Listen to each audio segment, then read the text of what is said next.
1 year ago today, Ilia Topuria became the UFC featherweight champion after knocking out Alexander Volkanovski. To mark the anniversary, Ilia posted a video of himself celebrating with his family, singing happy birthday. Vamos todos, cumpleaños feliz. Felicidades para papá. Primer año de cumple. Un año ya tiene este bichito. The back and forth between Dricus Du Plessis and Khamzat Chimaev is heating up after Dricus' recent win over Sean Strickland to defend his middleweight title. Khamzat now looks like the frontrunner for the next shot at the belt. Last night, he posted a picture of himself on X with the caption, "Good morning, Dricus Du Plessis." Dricus responded earlier today with the classic Brother Ew gif. Brother, what's that? What's that, brother? Caio Borralho recently gave his take on how he thinks Dricus Du Plessis would match up against both Khamzat Chimaev and Alex Pereira. He believes that either Dricus or Khamzat could come out on top in a fight between them. But when it comes to Alex, Caio thinks Alex would get the better of Dricus. He went on to say he doesn't have a beautiful game, but he makes it work. He has heavy hands and a strong chin. His best quality, in my opinion, is that even when he is tired, he keeps the same pace. He is always very disciplined on his strategy, and he never leaves a punch without an answer. Every time I doubt Dricus, he won. So I think it would depend pretty much on his understanding of Khamzat Chimaev's game. I don't think so. In my opinion, Chimaev would win, but after all I saw Dricus doing, it wouldn't surprise me if Dricus won instead. On Alex, Caio continued, Pereira would kill him. Pereira is really effective on distance control and reach. Dricus makes a lot of mistakes, and against Pereira, you cannot commit mistakes. You make a mistake and you are dead. I truly think Dricus would be knocked out. Alexander Volkanovski has confirmed that he's kicked off training camp for his next fight. While nothing official has been announced, there's been speculation that he might be gearing up for a rematch with Ilia Topuria at UFC 314. Hopefully fight announcement soon. But yeah, we in camp, been in camp for a while. We've been doing like a pre-camp. So now, yeah, we're pretty much in camp. Good bodies here for us already. Even at Bangtao, you always got good bodies there. But I've got Craig Jones here that's come with us. Joe's with us. Obviously Frank, Brad's here. So we've got a heap of good guys to work with over here. I think Aljo's over here as well. So maybe we'll get some training in.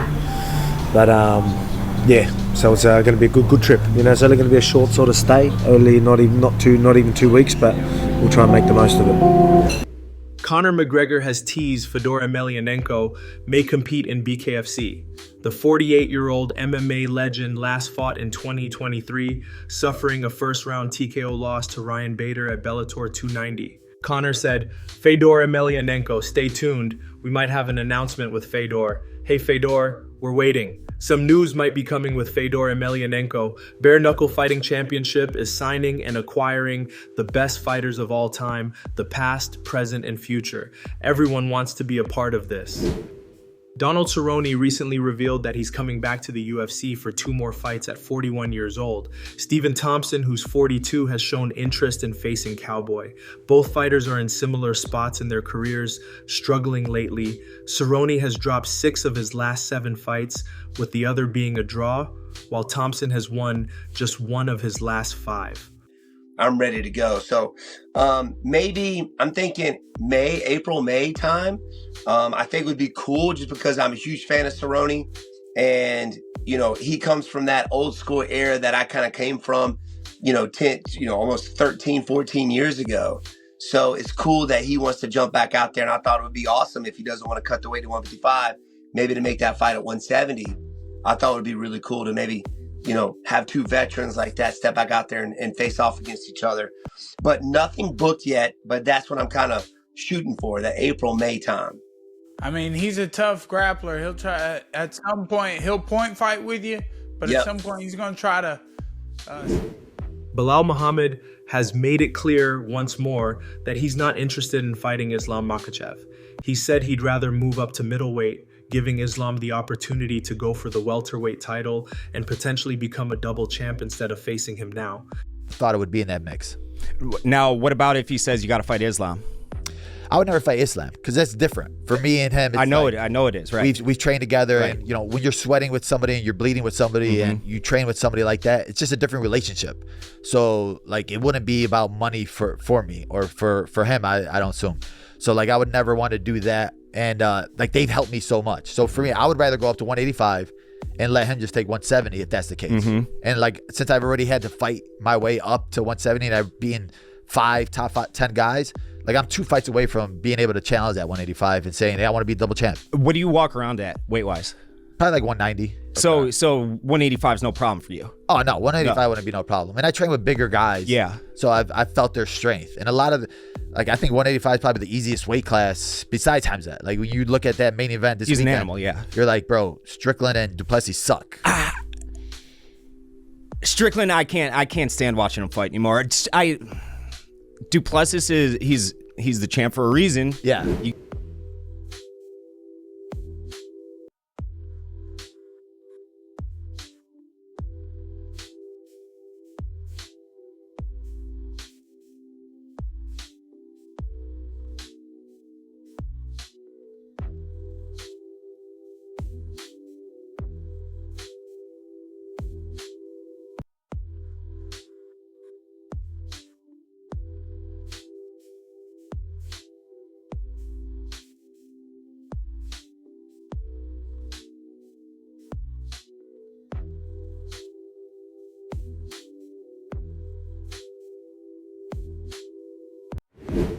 Edmen Shahbazyan earned an impressive first-round TKO victory over Dylan Budka this past weekend.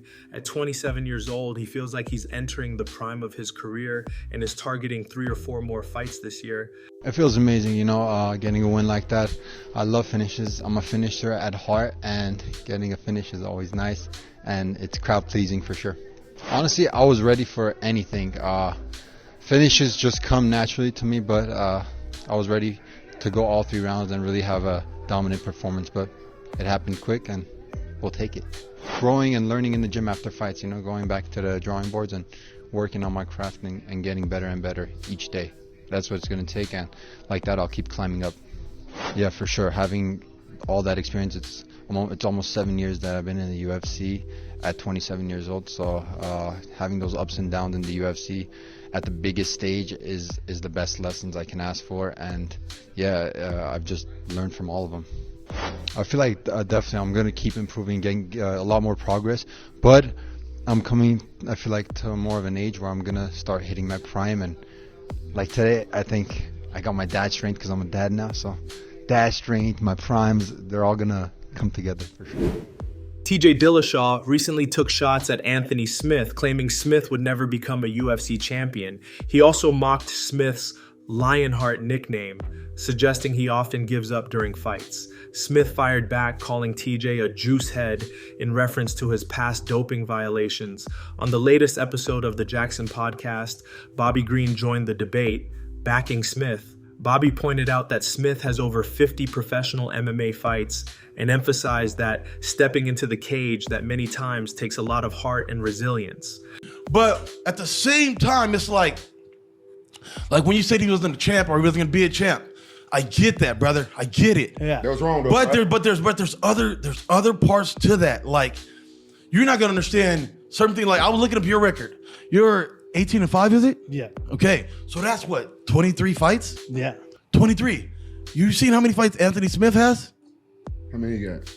He's like, I did it was like 38 and 20 something. I'm like, numbers, he's like 50 something, you know what I mean? Like, he's got a crazy number now. You know what I mean? Crazy number. He's been around forever, right? Like, I won a world title and fighting for 4 years. Yeah. I'm not, trust me, I'm not even comparing the two. There's not comparing the two. What I'm trying to get you to understand is this, is when you say like he don't have no heart, for you to walk that walk 50 something times against the UFC's best. To be a champion. Does he have heart to be a champion? I got you.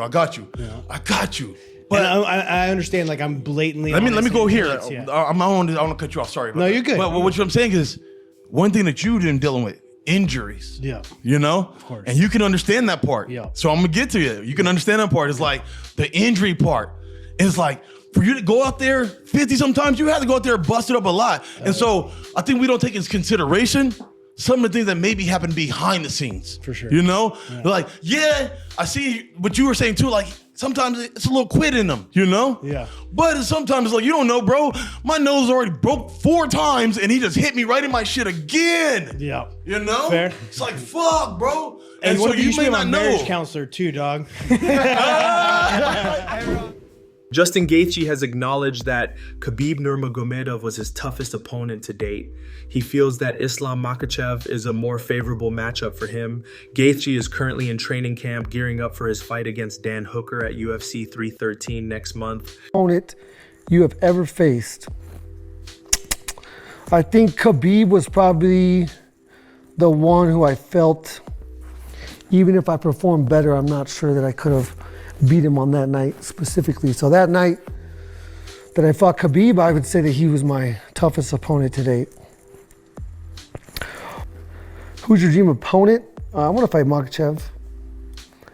He's the champ, and I do believe that is a better matchup for me than Khabib. But he's good. Recently, Francis Ngannou has said he is still open to fighting Jon Jones, but at this point, he doesn't see it happening.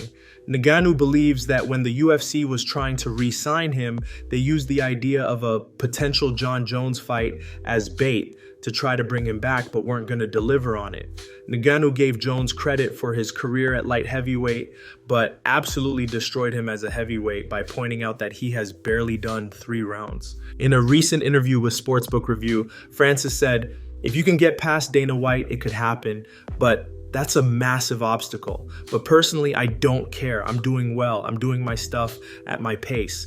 I don't care. That won't change my sleep. For me, finishing my career without fighting Jon Jones would be okay. I have tried to fight Jon Jones for 4 years since I fought Jairzinho Rozenstruik back in 2020. I've been trying to fight Jon Jones, and then they were holding it out like a trap until the moment I was about to leave, and then they said, okay, here's the Jon Jones fight, but it was bait. I felt they were very tricky. Yes, Jon Jones would be a great fight, a fantastic fight. I've always hoped for that fight, but my hope and my expectation for that fight have faded over time.